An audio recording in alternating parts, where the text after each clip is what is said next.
Good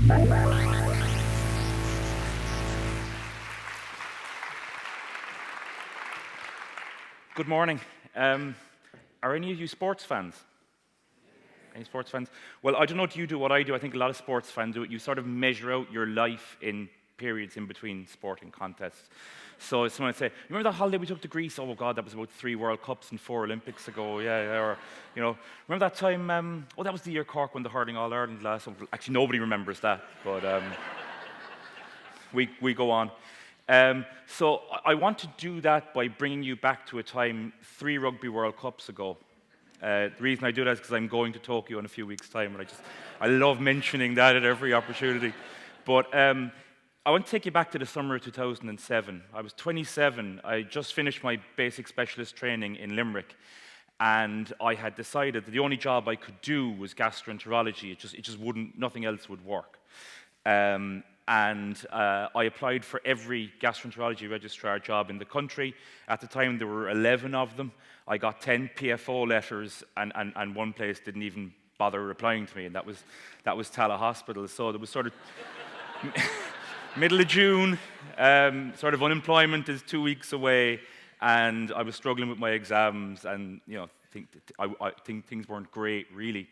So my choices were either to stay in Limerick and do another year as an SHO, or maybe push on outside gastro and find something else. And obviously only 2 weeks to go to the changeover, so it was hard to get a job. But I heard on the Bush Telegraph of this general medical registrar job that came up in Navan. And at the time I was very much in love. I had a very serious girlfriend, and she was going back to Dublin to continue her paediatric studies. And I said, well, I'll go to Navan and I'll live in Dublin and it'll be marvellous. So I moved up on the Sunday evening after the Munster football final, drove from Killarney to Dublin, moved to Dublin the Sunday night, first day as a medical registrar in Navan, Monday, first medical registrar on call night, Wednesday, and then Friday, she dumped me.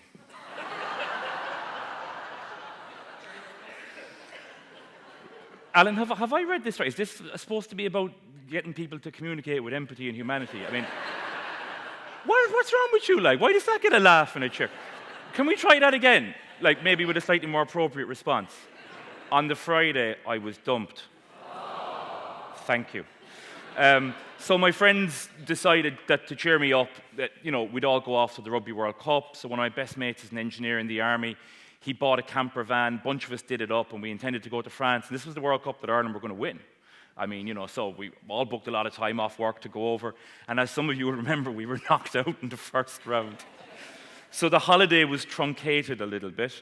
But I got to spend a lot of time in the camper van with this soldier friend of mine. He was like, no, you got to join the army. You really got to join the army. It'll be so much fun. He spoke to some people in the army, and I was going to meet them the following week to meet the chief medical officer to talk about signing up, because well, where else am I going, And when I got back to Dublin that Sunday night, it wasn't like the days where your phone roamed, you turn your phone on, haven't been away, it'd be ping, ping, ping, ping, ping. And one of the messages was a voicemail from a guy called Niall Breslin, consultant gastroenterologist in Tala. And he said, we were impressed with you at the interview, we gave it to somebody else. As luck would have it, one of the other registrars is going to Oxford. And we've got a job for 6 months. If you want it, we'd very much welcome an application. Closing date is, and it was the next day. So I'm up all night getting the CV done and getting the letters of application, just got them in on time. I ended up getting the job, and I thought I'd put the army on hold because the army will always be there. And I said, look, let's give gastro a go for 6 months and see what happens. And 12 years later, I'm still in Tala Hospital as a consultant.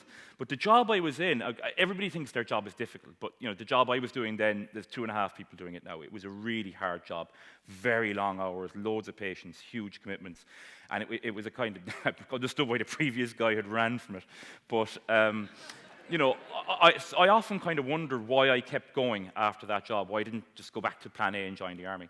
And it was for 2 things. One was I had a fantastic team. Cliona and Sinead were my intern and SHO, and they just really dragged me along. And the other reason I stuck with it was a man called Michael. Now, Michael is one of these patients that you meet every now and then that stays with you. And he was an elderly gent, about 87 at the time. He hadn't been in great health the previous 6 months. He'd had a heart attack, a little bit of heart failure, and he'd come in with a chest infection. Now, at the age of 87, when you come into hospital, if you've got, good junior doctors looking after you, like my junior doctors were very, very good, they uncover other things, and it can sometimes be a good opportunity for an older adult to get a bit of a tune-up. Michael was a little bit anemic, and obviously he was on blood thinners after his heart attack, so the guy said, well, maybe he needs an endoscopy to see if he's got a bleeding ulcer. He didn't have a bleeding ulcer yet. The biopsies we took, unfortunately, led him to have a bleed, and he became very, very unwell one very busy Friday afternoon. Very, very unwell. And we had a job of work to save his life. But we got him through the initial crisis, and then bit by bit, we I suppose, nursed him back to health, I guess. But he was quite ropey for a good month, and he was one of these guys. He was quiet and dignified and funny and a little he was a great guy. One of these guys that all the nurses fall in love with him, all the doctors fall in love with him, and one of these patients that really sticks with you. But he'd ask me every day after the ward round, so will I live? And it's a hard question to answer, when you're not sure, because you don't want to lie to people, And after a while, then days in hospital get long. He started sketching. And he was sketching sort of boats on a harbour, and that was my in then, and it was a way of sort of connecting with him a bit more. And I said, tell me about what you're doing there, tell me about the process, because I'd love to be creative and able to draw and write and things, but I can't make music. But he was sort of explaining what he was doing, and sort of looking at the image of boats on a harbour kind of got me thinking about us getting him better. And I think geriatricians are the most creative of doctors, and I'm well placed to say that because I work with 3 or 4 of the best in the world of that variety of doctor. But it's often little steers and combinations of things that just get an older adult back on the road again. And it kind of struck me that the boats on the harbour, brought that analogy to me. And I said to him, Michael, I will keep you alive long enough to finish that painting at least anyway, okay? And that was kind of our joke every day, I said, Michael, you'd want to hurry up now, But, we became great friends. And he went home, and 3 or 4 years later, there was a Friday afternoon, I got paged by the receptionist at the hospital saying, there's a patient and their relatives here, they're really insistent on meeting you. And it was just as busy a Friday afternoon as the day Michael had initially gotten sick. So I said, better go down. So I went down to the front desk of the hospital, and who stood there in a Trilby and a Mac? Only Michael. And from a bag, he produces this. And I still have goosebumps. I was overwhelmed then, and I'm still a bit overwhelmed now. And we had a chat about how he was going, and I said, well, come up to the ward, the nurses would love to see you, we'll have a cup of tea. And he says, no, I can't. He says, I'm going on a date. And that's almost corny in a kind of a 80s movie, grandpa goes on a date thing, but he was just full of life, he was just full of life. And I kept that with me, and it's gone all over the world with me. It's in my office now, it was in my office in England, it was in my office in America. And it reminds me of a couple of important things. And the first and most important thing is keep your promise. He promised he'd give me that, and he did. I promised I'd keep him alive long enough to finish it. We did, and we kept our promises. The second thing it reminds me of is that people are fundamentally decent. Now, I was shown some research earlier in the week where the most likely source of negative interactions for all classes of hospital workers are with patients and patients' relatives, but they're also where you get the most positive interactions. And the sort of steering group of people who were discussing this sort of said, oh, isn't that a surprise? Of course it's not a surprise. These are the people with the skin in the game. Of course emotions are going to run higher. But if we keep our promises, I think it helps us get into that space. Sure. Yeah? But the last thing I want to say is it's nice to do this and to say, oh, look at this wonderful patient I found who did this wonderful piece of art for me and did this to me. But what he's actually done is he's sustained me through 12 very difficult years. And practicing medicine can be difficult sometimes, and his sort of decency sustained me through it. But it doesn't have to be decent.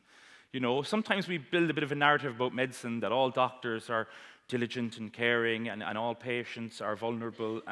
But actually, that robs everybody of their humanity. And those of us who stay in hospital medicine, I think, certainly for me, it's because the hospital, I think, is the greatest melting pot and mixing ground of all different types of humanity and people in all different sort of states, conditions, languages, parts of the world, religion.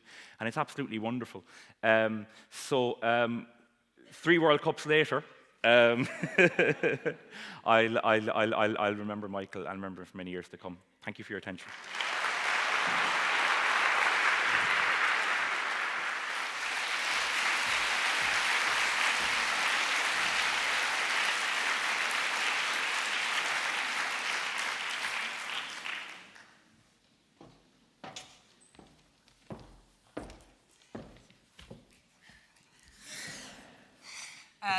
Thank you, Ronan, Mert, and Alan. I am deeply grateful to be here today for reasons which will probably become apparent. When I was explaining to my children what I was doing for the weekend, I was trying to describe dotMed to them. So I told them I was going to an event where I was meeting the equivalent of Lauren Child and Rick Riordan and Philip Pullman and J.R.R. Tolkien, all in the same place. They were suitably impressed, which any parent here knows is a rare and wonderful thing. Last year was my very first dotMed. And when I was there, I listened to Dr. Suzanne O'Sullivan talk about how her nerves made her voice unsteady. She was demonstrating how our emotions can affect us physically, making our voices shake and our faces red and our hands tremble. And from the moment I heard her speak so plainly about what a natural response we have to the stress of speaking in public, from that moment I decided that I was no longer going to be scared of it. And so I really don't care if my voice wobbles a little bit.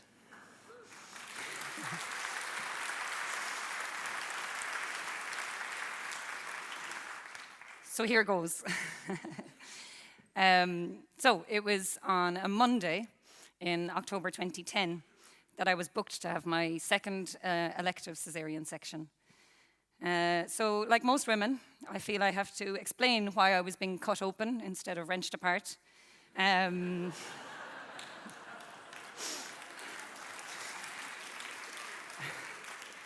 So I must tell you about my bicornuate uterus, which makes my babies breech and hard to get out. This particular baby decided that he might try to get out a bit early, though, and I went into labour at 2 a.m. instead of arriving at the ward at my designated 8 o'clock. So I picked the wrong time to pitch up at the hospital because the night nurses were handing over, and they really had no time for some wimpy GP girl in labour. I didn't much like the feeling of labour, particularly when I knew that my baby was upside down and likely to be fighting hard with my previously stitched up uterus. And the midwives were quite cross with me when my consultant roared at them for leaving me labouring. The midwife who examined me while I was getting my spinal anaesthetic stated loudly, "God, I'd say you're fully dilated there, all right." And I had visions of a foot in my cervix while they cut into my abdomen. My baby was very, very quiet when he came out. And then he cried. It was a Tuesday in April 2016 when I went to hospital to have the big half of my liver removed. An extended hemihepatectomy, they call it. Don't try saying that after a load of intranasal fentanyl. I went in at lunchtime because I was going to be their big after-lunch case. The gown, the socks, the uncontrollable shivering, the extraordinary kindness of theatre staff. The pale, terrified look on my husband's face when I finally saw him again 7 hours later. I need to channel Suzanne O'Sullivan again here, sorry. It was Wednesday in December 2014 when I first sat on the plasticky chemo ward chair.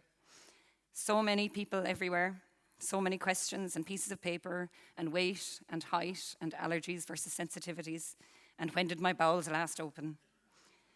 Being given a donated fluffy blanket full of good intentions, but which added to my quietly brewing temperature and resulted in a dramatic stopping of all my infusions and my very first admission to hospital that didn't result in a baby. It was a Thursday in November 2014 when I had the first MRI scan of my liver. It was 5:30 in the evening when my GP phoned me to tell me my liver was full of metastases, primary unknown. It was 10 to 6 when I wailed into my husband's chest. It was 6 p.m. when I finished cooking the dinner and signed the homework. It was a Friday in November 2014 when I had arranged for my parents to mind our children while we went to Paris for the weekend. But instead, they came to my house at 8 a.m., and myself and my husband went to the radiology department in the Mercy Hospital. where I lay down and gazed at the tropical scene painted on a light box on the ceiling and experienced the metallic taste and weird incontinence feeling of a CT scan for the very first time. It was lunchtime when I met my oncologist, who told me I had colon cancer. I didn't ask the question, how long have I got? It was 5 p.m. that I texted my GP to ask her if she thought it would be okay if I had a pint. She replied, I prescribe 4 units. It was a Saturday in December 2014, my 38th birthday, when I had my first and only chemo puke. At the side of the road beside Drake's Pool between Carrigaline and Crosshaven, I vomited into the ditch. I worried a bit about leaving the toxic substance behind on the path, so I towed it gently with my boot under the hedge and got back into the car. My husband had told the children I was gathering holly. It didn't explain why I didn't have any holly in my hands when I got back into the car. It was a Saturday in September 2018 that I arrived at the Marker Hotel in Dublin with a carload of brochures and lapel pins to greet 100 women who were coming to a conference that I had organised. I had absolutely no idea what I was doing, but I loved every minute of it. It was a Sunday in 2017 that I ran wonkily along the pebbly beach in Brighton to find my husband in the huge crowd of sweaty, tired, panting men and women who had just finished the marathon. He was relieved, happy, and proud of himself to have done it. So was I. And that's it.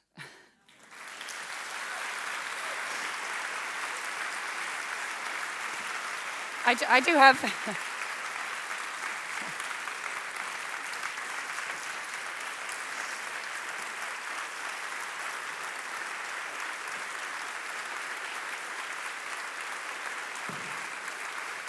Thank you. Thank you.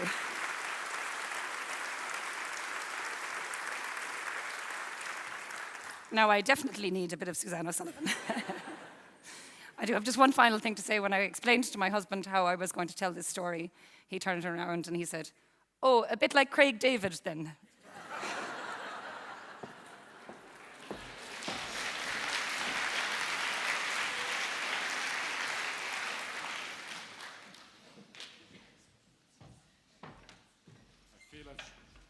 I feel I've drawn the short straw.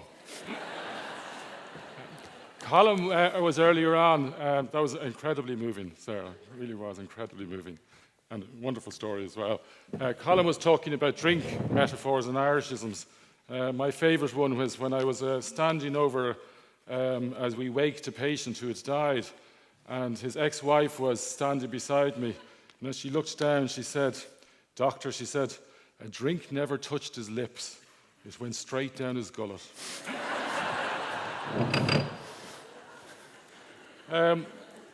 I'm actually going to tell you a short story and 2 poems.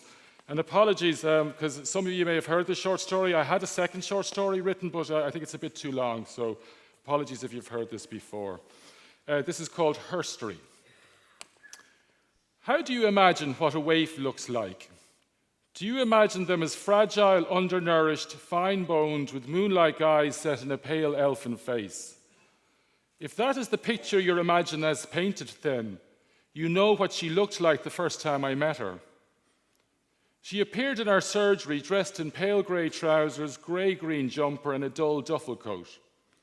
She was coughing up thick strands of purulent sputum every night for the previous 6 weeks. She had been rough sleeping.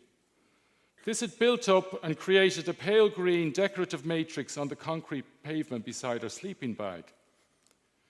She told us she was on treatment for multiple sclerosis, diagnosed when she was 24. Her immune system was cannibalizing the myelin sheaths, whose job it was to protect her delicate nerve tissues. Unfortunately, the treatment had failed to arrest the slow march of her disease. Her hands were ever so slightly deforming, hooked in at the fingertips like a bird's claw clutching its perch. Her radiograph was like a snowfall on a Christmas card, a white blanket in which nestled a consumptive TB infection. Her MS medication was suppressing her immune system, a clumsy treatment that shackled her defenses against TB. She was strung out on heroin, alcohol, and benzodiazepines. It was her own personalized pain management program. The drug and alcohol use and her residency in various doorways and parks added to the complexity of managing her TB infection. At that first meeting, the waif calmly agreed to take her treatment for TB if we transferred her onto a legal analgesic prescription of methadone, Librium, and benzodiazepines. We struck the devil's bargain. That was the calm before a very long storm. First, she disappeared. She had met a Russian street dweller who brought her on a binge of vodka and cider. We chased them for a week and found them under a Liffey bridge, wrapped in a sleeping bag, surrounded by a scattering of empty cans and bottles. Her left cheek was bruised, a mark of twisted love. That was when I found out she was not quiet. The waif had a big voice. Fuck off! I don't give a fuck about TB. Just leave me fucking alone. Do you hear me? Leave me fucking alone. Our persuasive skills were challenged. She was not interested in the fact that she could die from TB. She did not want to move. Finally, the little-known fact that TB is the one disease whereby refusal of treatment can trigger imprisonment to protect public health was enough inducement to persuade her to come with us. But the voice did not abate. Every visit, she would explode from calmness to gusts of seething, focused fury in a matter of seconds. I need more tablets. Yous don't understand. Yous don't fucking understand. I won't stay quiet. I'm not fucking leaving until you get your act together. What right have you? Who the fuck do you think you are? You don't understand. She did not care who was waiting. She did not respond to gentle reactions. Calm down. Take it easy. We are on your side. No, you are fucking not. She did not respond to sanctions. If you don't calm down, we will have to transfer you to a treatment center. I don't care if you do that. You can fucking do what you like. On those rare, wonderful occasions, she would suddenly emerge as the most articulate, charming, soft, and vulnerable young woman. She knew how to wring your heartstrings. Do you know how hard it is? Do you know what it's like for me? I'm only 29. Look at these bleeding hands. Look at them. Look. How could I feel good about myself? That's why I use the fucking drugs. And she was right. Her shouting got her barred from 2 hostels. Each time we found another one. We pleaded, cajoled, promised support, anything to get her a roof. A crisis meeting was called. There were 3 consultants, 2 public health nurses, a social worker, a registrar, and 2 SHOs at the meeting, brainstorming on how to get her to take her TB medication. I suggested asking her why, so we rang her. For fuck's sake, they knock on my door at 9 o'clock and I don't get out of bed till 12. I need me fucking sleep. Everyone in the room heard her. So we asked the nurses could they come later. They couldn't. The hostel agreed to store the medication and watch her take it when she got out of bed. We completed the 9 months of treatment, hallelujah. Then she met another foreigner, a Cork man, who decided to find freedom along the banks of the River Lee. We got her onto a methadone clinic in Cork and linked her into the local neurology services. She refused our offer of a hostel. She preferred a lover's embrace under a cold winter sky. I heard he occasionally beat her. Love is strange. But the storm abated and peace reigned again. I saw her again 5 years later at the request of a hostel manager who was tearing her hair out. She had long returned to Dublin, abandoned by her rebel boyfriend. She had stopped her methadone and was indulging herself on a heady concoction of vodka, beer, and heroin. She had never reconnected with the doctor when she returned to Dublin and had not taken medication in over 2 years. She is now dependent on using a wheelchair.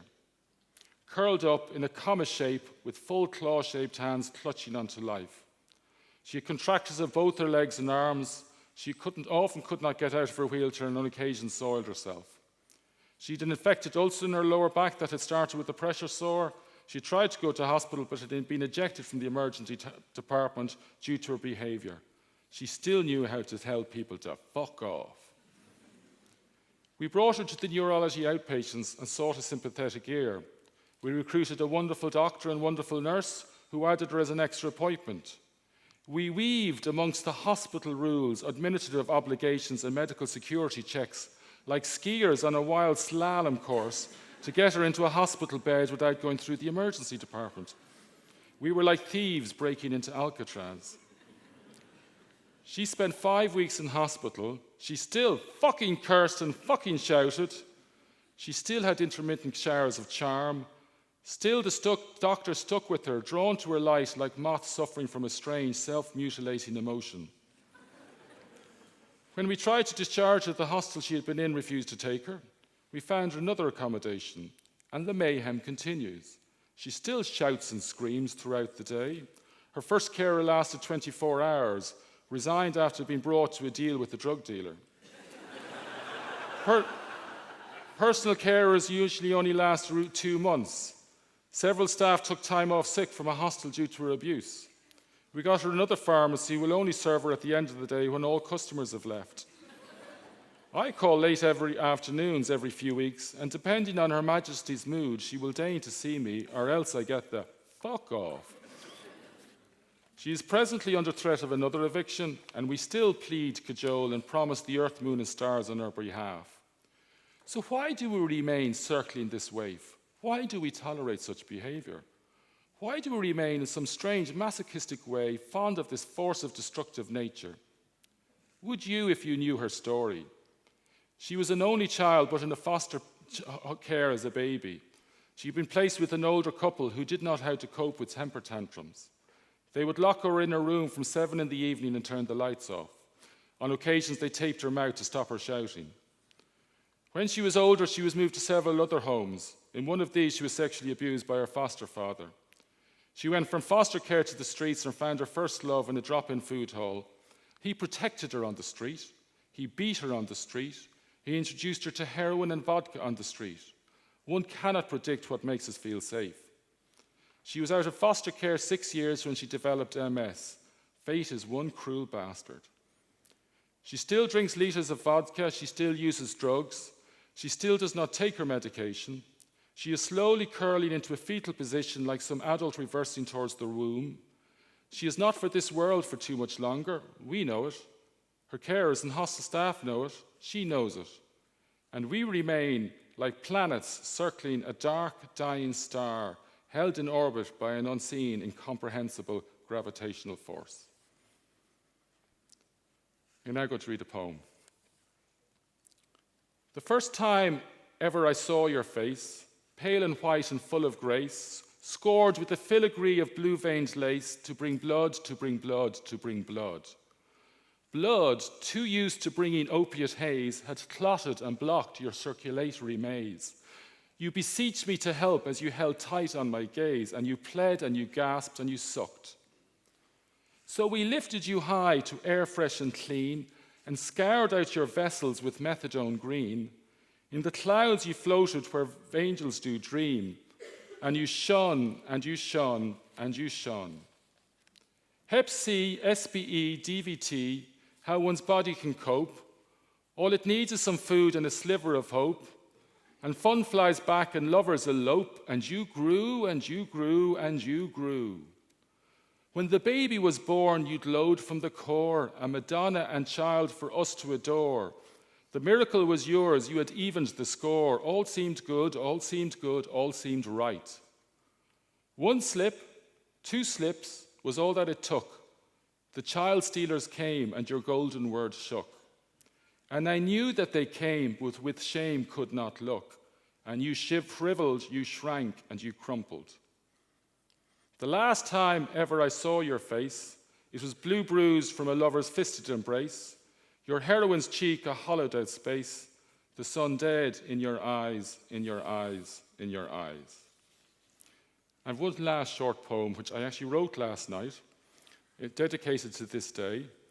And it was after Alexa and Paul's presentations, I was thinking on the way back about the colours of Alexa and artists and the jazz and the blues, and I thought of the colour blue. So this is called Kerry Blue. Céad míle fáilte conas atá tú, I've been left in a bit of a stew. by rumours circulating that are not true, from sources such as the Indo-Irish Times, Sun and Star, to name but a few. They say the time has come for something new, a change at the top is long overdue. They think the green and gold are going to make a breakthrough. The thought of it is enough to make me spew. I'm telling you, those guys don't have a clue. They wouldn't know a Muslim from a Hindu, or a Mormon from an Orthodox Jew, or an Eskimo from a Zulu. The idea of those rednecks winning should be taboo. Excuse me, I need to go to the loo. Cluxton will find his target straight and true. Cooper will stick to Clifford like the worst glue. Connolly will give us all something on which to chew, and you won't find Conor Callaghan making a miscue. The whole bleeding team know how to turn the screw. I'm telling you lads, here and now, between me and you, Sam's coming back to the boys in blue. Thank you.